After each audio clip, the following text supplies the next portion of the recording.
ولا تقربوا الفواحش ما ظهر منها وما بطن، بے حیائی کے قریب نہ جاؤ، چاہے وہ ظاہری طور پر ہو یا باطنی طور پر ہو۔ ویسے تو قرآن اور حدیث کی زبان میں فاحشہ ہر ایسے برے کام کو کہتے ہیں جس کے اثرات برے ہوں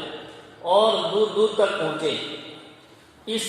مفہوم کے اعتبار سے فحاشی اور بے حیائی کا دائرہ بہت وسیع ہو جاتا ہے۔ فحاشی زبان سے بھی ہو سکتی ہے اور عمل سے بھی ہو سکتی ہے اور دل سے بھی ہو سکتی ہے۔ اللہ تعالیٰ نے ہر قسم کی فحاشی سے دور رہنے کا حکم دیا ہے، خواہ اس کا تعلق ظاہر سے ہو یا باطن سے ہو، قول سے ہو یا فعل سے ہو۔ جبکہ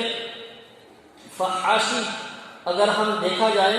تو ہم دیکھیں گے کہ جگہ جگہ فحاشی ملتی ہے۔ مثال کے طور پر بازار میں جائے تو وہاں پر فحاشی نظر آتی ہے، اور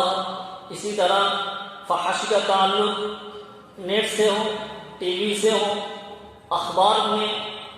کسی تصویر کے ذریعے یا پڑھائی کے ذریعے ہو، یا مارکیٹ میں دکانداری میں وہاں پر فحاشی نظر آئے، تمام فحاشی کو شامل ہے۔ تمام فحاشی سے بچنے کے لیے اللہ تبارک و تعالی نے کہا ہے وَلَا تَقْرَبُوا الْفَوَاحِشَ مَا ظَهَرَ مِنْهَا وَمَا بَطَنَ۔ اور میں یہ بھی بتا دوں کہ اللہ تبارک و تعالی نے یہاں کہا ہے کہ اپنی اولاد کو قتل نہ کرو، پھر اس کے بعد دوسرا حکم جو دیا ہے کہا ہے وَلَا تَقْرَبُوا الْفَوَاحِشَ، بے حیائی کے قریب نہ جاؤ۔ یہاں پر بھی ہے اور ایک قرآن کریم کی ایک دوسری جگہ میں بھی اسی طرح کا ذکر کیا گیا ہے۔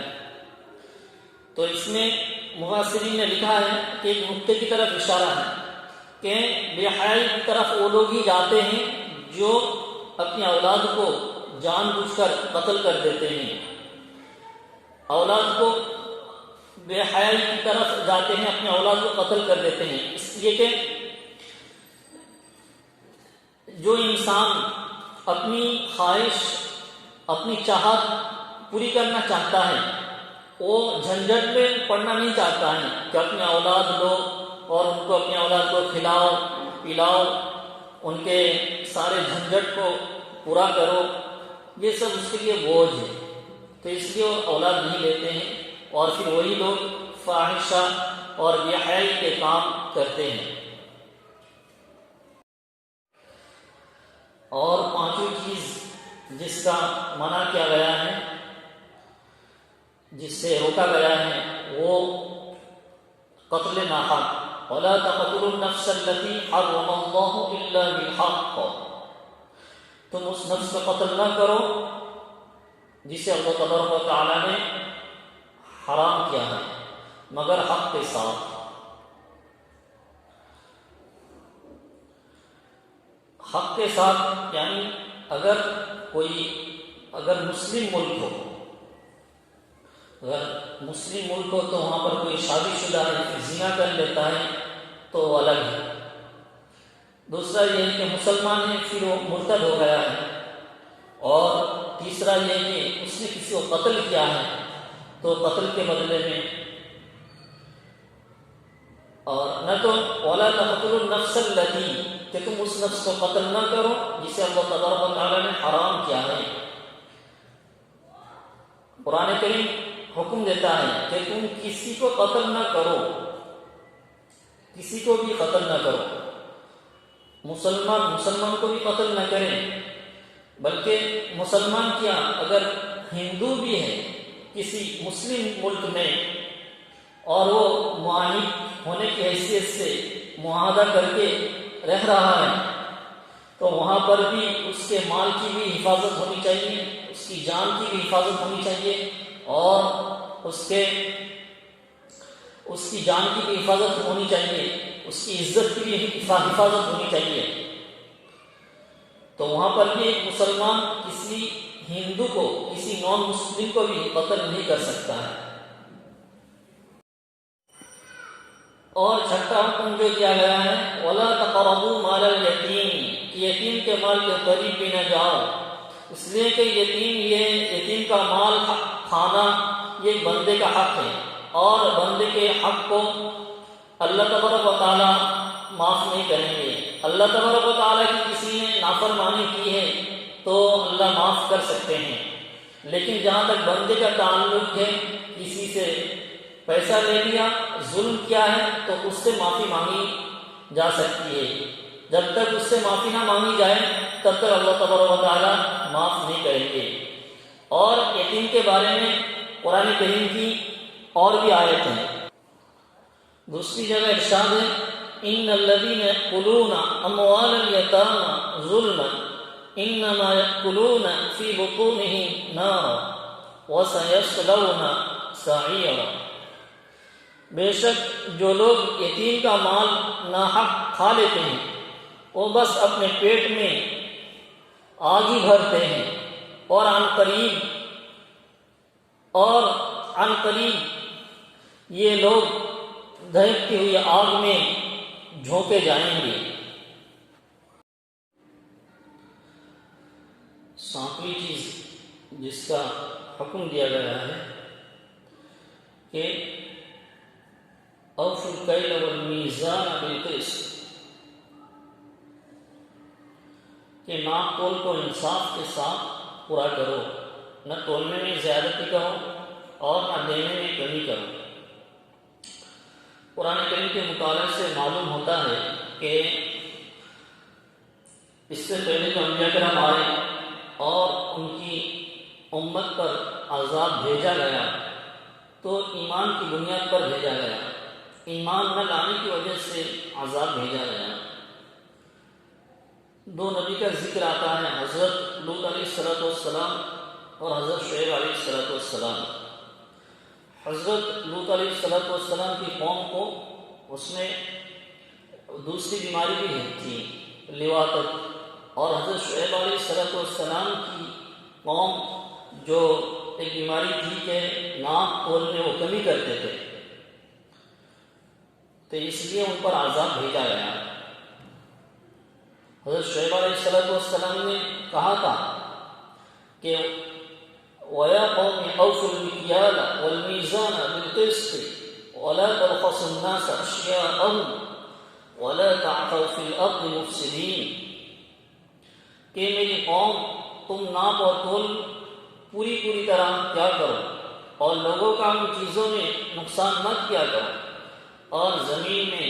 فساد کرتے ہوئے حد سے مت نکلو۔ لیکن انہوں نے نہیں مانا تو اللہ تبارک و تعالیٰ نے عذاب بھیجا۔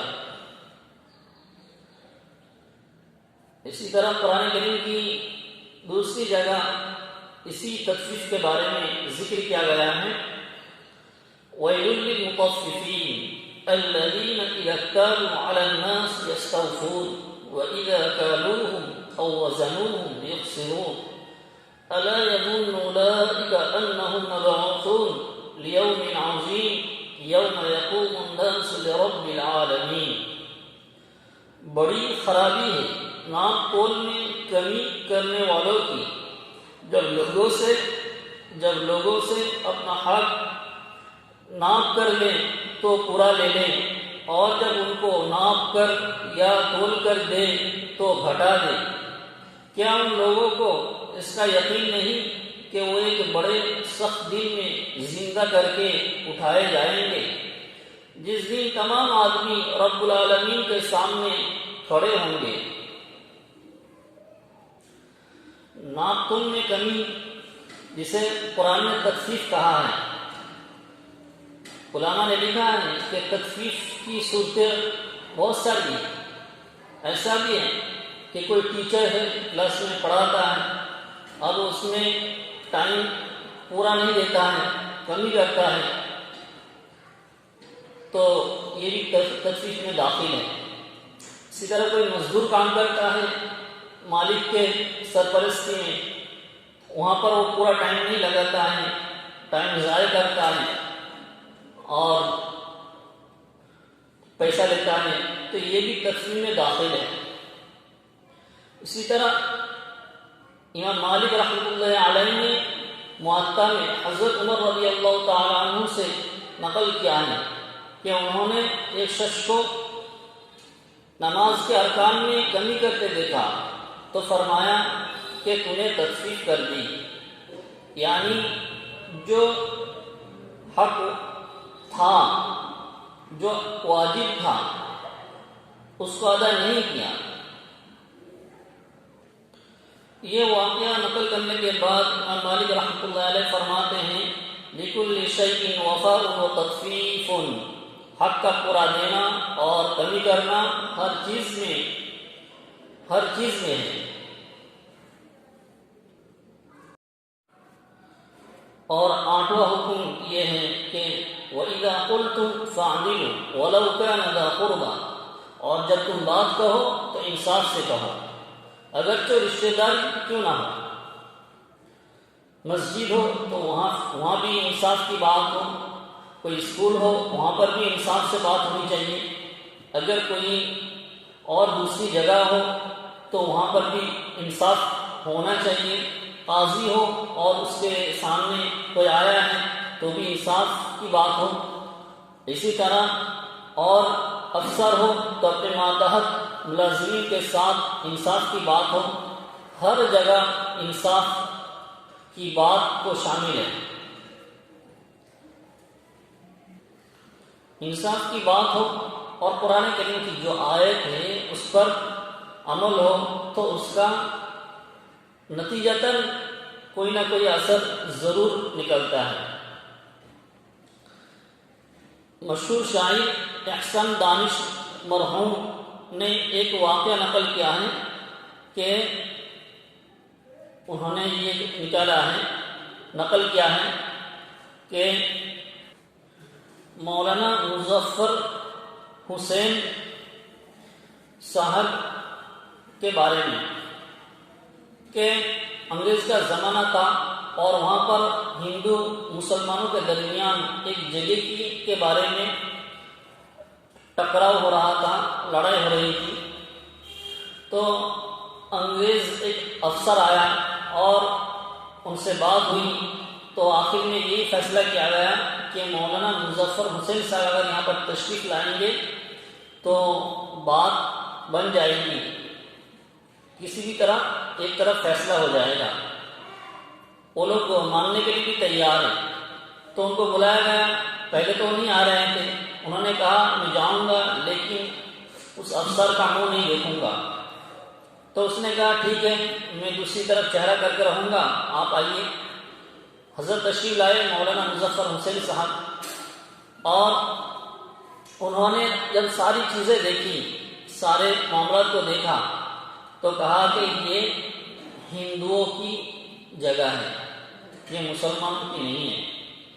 مسلمانوں کو یہ معلوم تھا کہ یہ تو ہمارے حضرت ہیں، مسلمان ہیں، یہ ہمارا حق میں فیصلہ دیں گے، لیکن مسلمانوں نے جو سوچا تھا وہ ہوا نہیں، آخر ہندوؤں کے حق میں فیصلہ انہوں نے دے دیا، جو سچ تھا انصاف کے ساتھ انہوں نے دے دیا۔ کتاب میں اس طرح لکھا ہوا ہے کہ اس دن 24 خاندانوں نے اسلام قبول کیا، ان کی یہ دیانتداری، ان کی یہ انصاف دیکھتے ہوئے انہوں نے اسلام قبول کر لیا۔ ظاہر میں تو یہ مسلمانوں کی ہار تھی، لیکن نتیجتاً حقیقتاً معنوی اعتبار سے اسلام کی جیت ہوئی۔ اور 9واں حکم جو دیا گیا ہے وَبِعَهْدِ اللَّهِ أَوْفُوا، اللہ تعالیٰ کے عہد کو پورا کرو۔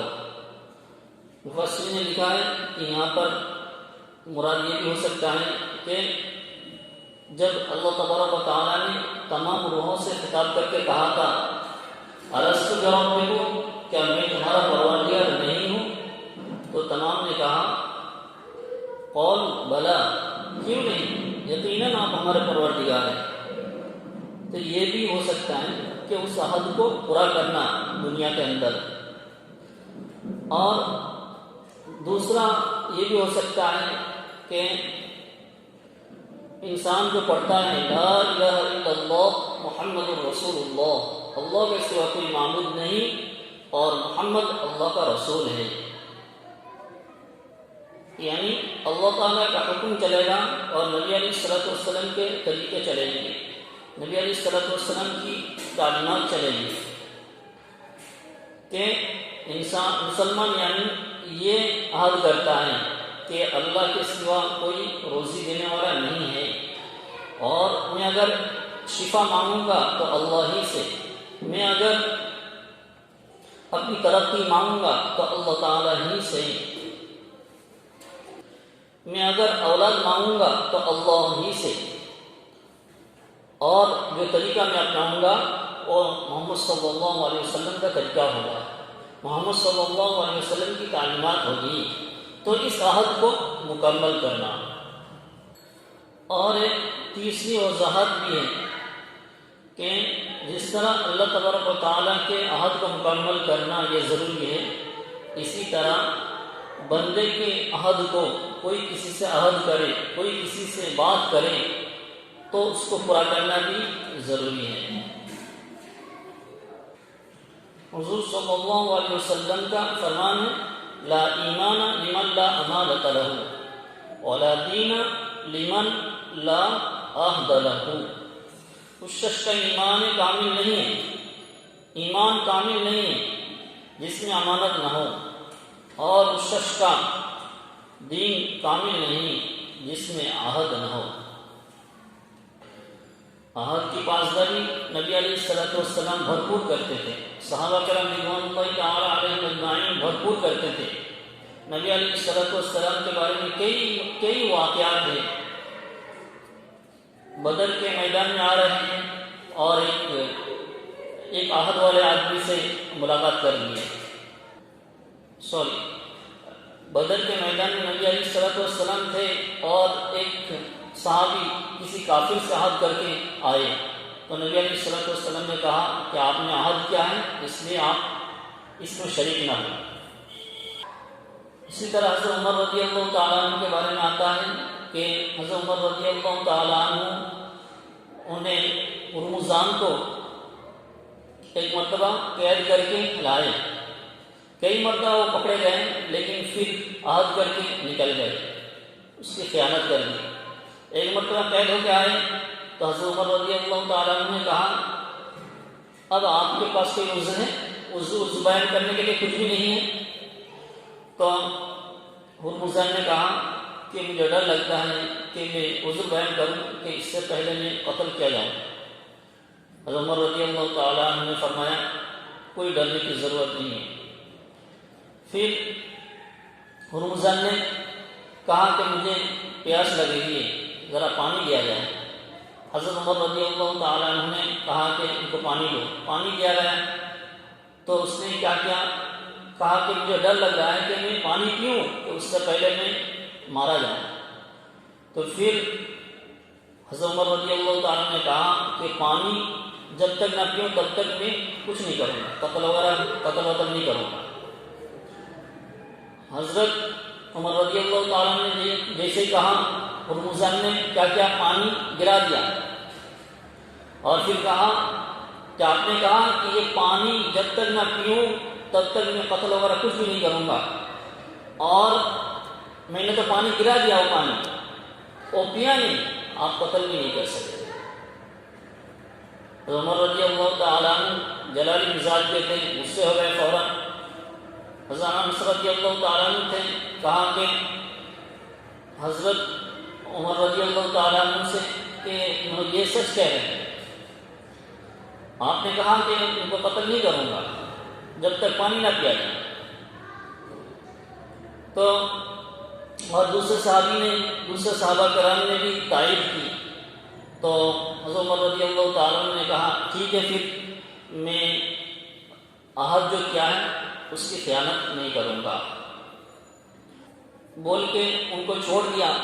پھر انہوں نے جب یہ اخلاق دیکھا، یہ اسلام کی عہد کی پابندی دیکھی، اسلام کا کردار دیکھا، تو رمضان مسلمان ہو گئے۔ اور 10واں حکم یہ ہے وَأَنَّ هَذَا صِرَاطِي مُسْتَقِيمًا فَاتَّبِعُوهُ وَلَا تَتَّبِعُوا السُّبُلَ فَتَفَرَّقَ بِكُمْ عَنْ سَبِيلِهِ، کہ یہ دین میرا سیدھا راستہ ہے، سو اس میں چلو، اس راستے پر چلو اور دوسری راہوں پر مت چلو کہ وہ راہیں تم کو اللہ کی راہ سے جدا کر دیں گی۔ یہ آخری بات ہے جس کا ان آیت میں حکم دیا گیا ہے کہ یہ دین اور یہ جو قرآن حدیث یہ میرا سیدھا راستہ ہے، اگر اس راستے میں چلو گے تو منزل مقصود تک پہنچ جاؤ گے، اور اگر نہیں چلو گے اس راستے میں تو پھر منزل مقصود تک نہیں پہنچو گے۔ حضرت عبداللہ بن مسعود رضی اللہ تعالیٰ عنہ سے روایت ہے کہ ایک مرتبہ رسول اللہ صلی اللہ علیہ وسلم نے ایک سیدھا خط کھینچا اور فرمایا یہ اللہ کا راستہ ہے، پھر اس کے دائیں بائیں اور خطوط کھینچے اور فرمایا کہ یہ سبل ہے، یعنی وہ راستے ہیں جن پر چلنے سے اس آیت میں منع فرمایا ہے، اور فرمایا کہ ان میں سے ہر راستے پر ایک شیطان مسلط ہے جو لوگوں کو سیدھے راستے سے ہٹا کر اس طرف بلاتا ہے۔ اس کے بعد آپ نے یہی آیت تلاوت فرمائی ہے۔ یہ تھے 10 محرمات اور احکامات، مامورات اور منہیات جو ہر نبی نے کتاب میں جیسا کہ آتا ہے ہر نبی نے اپنی امت کو بتایا ہے، جن کے اوپر عمل کرنے سے اخلاق کی اونچائی پر انسان آ جاتا ہے اور گری ہوئی چیزوں سے دور چلا جاتا ہے۔